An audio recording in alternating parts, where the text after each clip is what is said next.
Time to take our first look at sports. Carly joining me on the desk for that. Carly, and I guess we're talking a little bit of baseball today. We are talking baseball. NSRBL postseason continues, and after dropping a 2-1 nail-biter to the Jays, the Lloyd Junior Redhawks were looking to get on board last night in their best-of-3 series against their local opponents. A win for the Jays, on the other hand, would end the series in the Bluebirds' favor.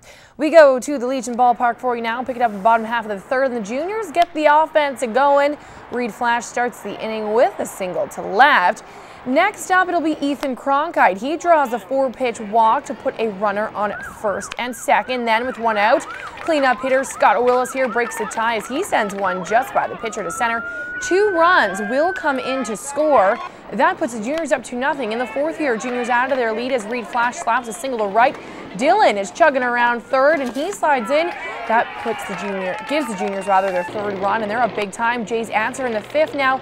Clayton Ermel gets by Dylan Flash. That would score 2 to make it 3-2. That is how this one would end. The Junior Redhawks force the series to a third and final deciding game. The North Sask League says that game will be played on the holiday Monday.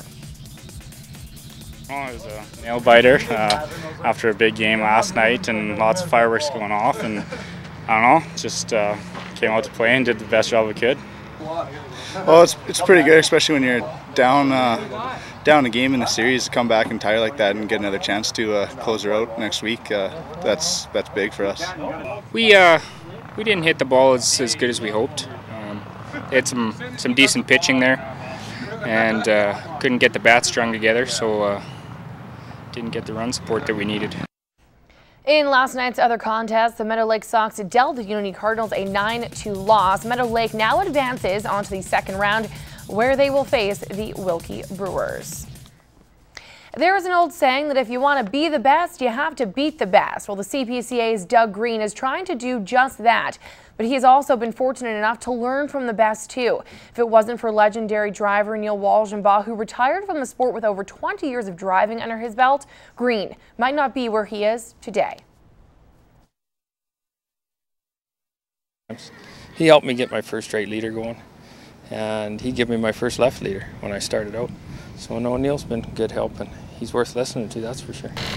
When you speak to 2009's most improved driver and those closest to him, you can't help but notice how much he values the horses he hooks, especially when they return from injury.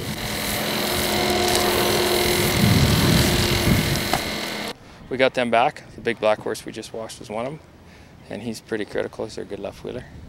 So we got him back, and that's what helped us improve and get back up closer to where we want to be. We're still not in Calgary. That's what we're shooting for.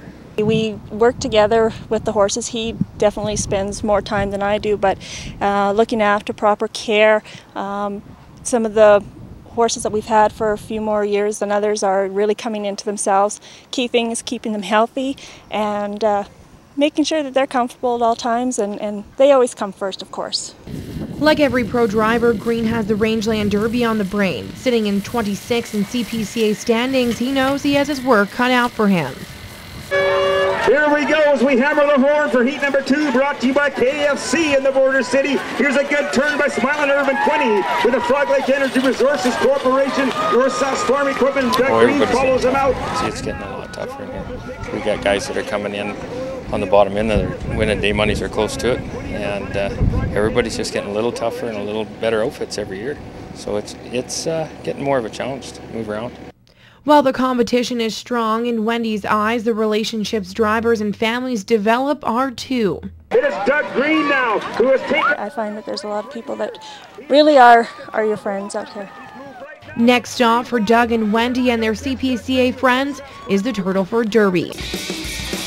Inside the CPCA, the view from the barns, the wagon box, and from the track. Ignite your adrenaline.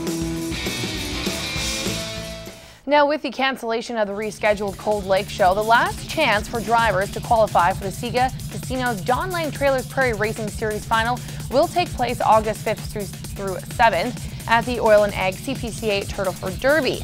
The top 8 drivers in the CPCA Sega Pro Tour standings, you can see them there on your screen, after the Turtleford event will qualify for that 3-day playoff round in Saskatoon. The 4 drivers with the best cumulative time over the first 3 nights advanced to the Sudden Death Championship on Sunday. They have a chance at a $25,000 horse trailer from Don Lang Trailers.